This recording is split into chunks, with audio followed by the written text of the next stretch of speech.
I set myself a challenge. I wanted to find out what was the smallest possible ship that was fully functional that could be built in Starfield. Well, in today's video, that's exactly what we're gonna go ahead and do. And can I just ask that if by the end of today's video, if I have earned your subscription, then please consider hitting that subscribe button down below. And also don't forget to leave a like on this very video. It not only helps me out as a channel, but it also gets this information out there to the wider Starfield and YouTube audience who wants to take full advantage of the information presented within today's video.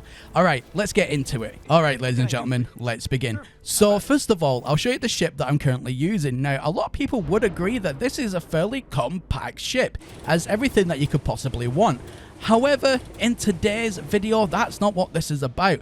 I want to go even smaller. How small is it that we can currently go? So we're going to first of all start off with the cockpit. Now, with this, we can have a look and just see which one is the most compact. Now, money is not an issue, or credit is not an issue here. We have plenty of credits, but what we are going to do is just whatever is the smallest one that's the one we're going to pick, and that's the end of it. So as long as we can get a functional ship, that's what we're going to go with. So we've got the cockpit down. Now we need to put down a hab. Now habs come in all shapes and sizes, so we're just going to go by a 1x1 here, and then underneath, directly underneath the cockpit, we are just going to place down a landing bay. Now we may need to move this landing bay in just a moment, because I'm not 100% certain you can get in the landing bay and then into your cockpit with that configuration. It might need to be directly under a hab, but we'll play about with it. On top of that, obviously, we need to put in a docker. So let's have a quick look and just see on the messages. So it actually looks like that's actually accepted in that exact configuration, which is very interesting. So yeah, we don't need another hab underneath to kind of connect all the pieces, which is extra nice, because right now we are super compact. So I do need to keep on going like through here. Now, originally I wanted to try and connect a reactor to the hab and just kind of keep it like nice and small, but it looks like that's not going to be possible. But instead, what we can do is try and trick the game in some way. So I just need to have some sort of connection piece that is connected to the hab, and then it'll give me the access to the space between the hab and the landing bay. So if I just go for something like this now, and then underneath here, there we go. Now I can put in a smaller fuel tank. So that's interesting. So let's go and just get the biggest fuel tank that fits in that space, which is fantastic. And now we can delete the massive fuel tank. So there we go. Right now, we are so compact. It is insane. So this doesn't have any connection points coming off of the fuel pad itself. So it looks like we are, or the fuel tank. So we are going to have to go out now from the hab. And okay, so we've got a few choices, but we are going to need a grav drive here. So we are going to try and keep it in a 1x1 space, and then connect a reactor underneath the grav drive, if that makes sense. But I'm going to try and keep them as small as possible. So it looks like that's going to be the smallest and most powerfulest one that I can fit there. So let's go over to reactors now. So yeah, so you can see I've got quite a few choices. We are just probably going to go with this one. Bear in mind, guys, I'm not going for style points here. This is purely just how small can I make something. So we can see here on the information list, on the flight check, we can see what we still got left to build. So obviously we need to put engines on this thing. So far it actually looks fairly small. We need to put an engine down, and we also need to go ahead and put something like maybe a shield down of some sort. It would put that down, it'll come up with another error because it is past its reactor class, which means I need to kind of scrimp down on that. So let's just go with something a little bit more flat line here. Maybe something a little bit more on the cheaper side. Yeah, so there we go. However, if we have a look right now, you'll see that it's caused an error. Cannot reach cockpit from the landing bay. Now, believe it or not, by having that up there, it causes the whole system to break. Now, I can, for example, try and move things about. However, when I was sat and thinking about it, going, well, it worked in the first configuration that I had it, so it only the problem only really presented itself when I tried putting down the shield in the first instance. So, I mean, we could have something like that where we could have like the fuel tank up top maybe, but you know what? I really like the idea of having the cockpit and the landing bay at the front. So we need to cannot reach cockpit from the landing bay. So even though we've got it in that configuration, it's now presenting another problem. So what we are going to do is we're just going to revert back to the original design, but I do have an idea. In this space underneath, we can just put down a 1x1 hab, and then that should, fingers crossed, connect everything all together at once, just like that. So fingers crossed, yeah, so that all works pretty well. It looks pretty decent as well.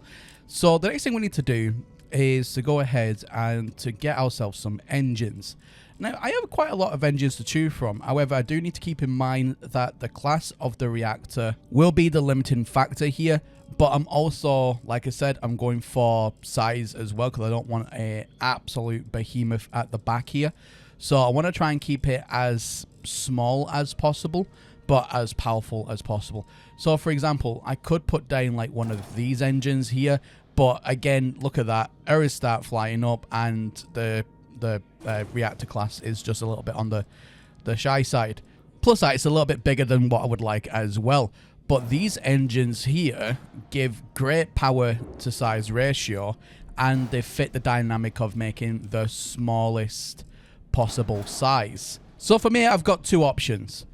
I've got an option where I can go ahead and I can put down some cargo slots here, so I can, you know, get some decent sized cargo on the ship itself. However, that's going to add a ton of weight, a ton of mass, and thus that will really impact its performance and speed. And I still really need to fit down some sort of landing structure on here as well.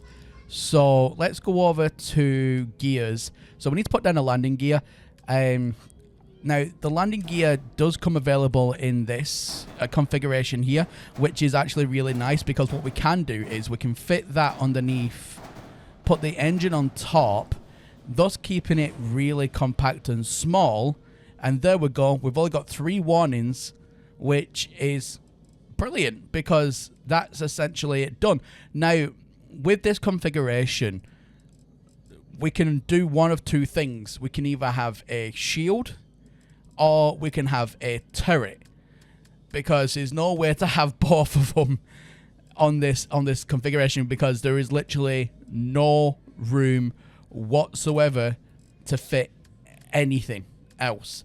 I mean, we might be able to put like a turret or something on the side of a structure, maybe, but then that's then going to widen it, and for it to be the smallest compact ship as possible, I want it to be that. I don't want to then start adding turrets on the side and making it out to be more bulky. But we can use these structural pieces in order to put some kind of plate for the top hull cover here. And what that essentially will allow us to do is to put a turret of our choice. Now, for something like this, so we put down this equipment plate, and for something like this, I would always recommend to use these for weapons. I mean, you can put anything you want on, but this will allow us to get weapons. So, for example, we could get a turret. I would always recommend a turret for something this size. That way then you don't have to worry about trying to aim it. Now, a turret on the back end will save you bacon, because with this ship, you ain't going to be fighting anything. This is more of a flee ship. This is, you know, using speed, because this ship will be very, very quickly. So, I mean, you have a choice. With this configuration, you can either have a shield and use it to flee, so there are no encounters whatsoever, or you can try and fight just a little bit and use the turret, but you don't have any shield, so it means your ship's going to take damage very, very quickly. And, you know, you could then start to add it out just a little bit and start adding more onto it, but then that's taken away then from its overall size. But you know what? I'm actually quite happy with it like that. It looks quite cool. It's quite small, quite unique, very compact. This is probably the smallest ship I have ever attempted to design. So let's call it this. Let's assign the turrets and then take it up into space. All right, ladies and gentlemen, this is it. This is the smallest possible ship that you could potentially physically make in this game. I mean, I can't think of any other way you could make this any more compact than what it already is. This thing is tiny, absolutely tiny.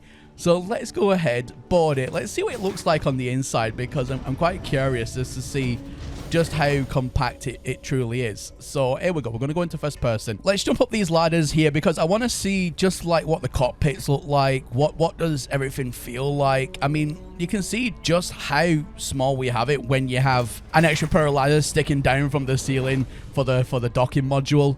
So yeah, absolutely fantastic. I mean, you have all your vital pieces like your jumper chairs and things like that. So it's actually, you know what, even though it's really small, it is still relatively spacious. So let's take this puppy up into space and let's check out its maneuverability.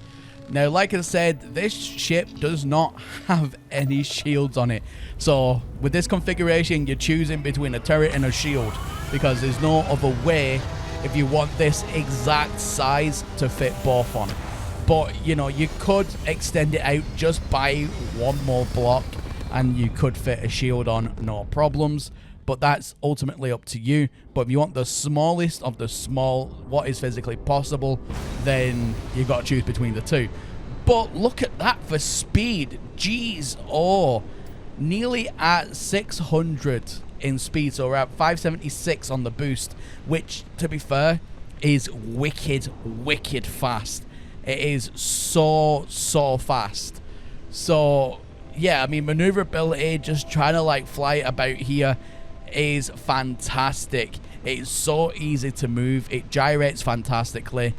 You can tell that this doesn't have any weight to it. It just flies so easy. So yeah, really happy with the results. And for warping as well, let's try and warp to another system and just see how far I can make it on a single jump. All right, so I think because of its limited like fuel tanks that are on there, I don't think we're gonna go very far with like per jump. Yes, so you can see the fuel consumption goes very quickly because of its size. But you know what, for like small journeys, again, this is actually quite cool. So I mean, we can jump to pretty much relatively anywhere in the local vicinity, which isn't too bad. So it might take us more than one jump to get to a given place, fine, but it's quick, it's agile, it's small. I absolutely love it, and it's really quick. Do you see how fast the warp thing went, like straight up? It was actually quite quick. So yeah, I'm actually really proud. But you know, this is what I'm talking about right here. At the end of the day, you're going to go into battles. You are going to get into battles. But this is why I wanted to put that automatic turret on the back, because it will automatically shoot things down. Because you're not going to go head on, really, with anything, apart from me doing it right now for this video, which is kind of silly because I don't have any shields. But that turret is going to fire on anything behind you just like that. And look at that, it's even got a kill. So, you know what? It can't be that bad. So, there we go, ladies and gentlemen. That is the smallest ship possible built in Starfield. Let me know in the comment section down below what you think about it. Are you going to build one, or do you prefer the other option, which is to build the very biggest ship that is possible? Let me know your thoughts, as always, comment section down below. And as always, my name is Professor Cynical, and I'll catch you all again in the next one. Bye for now.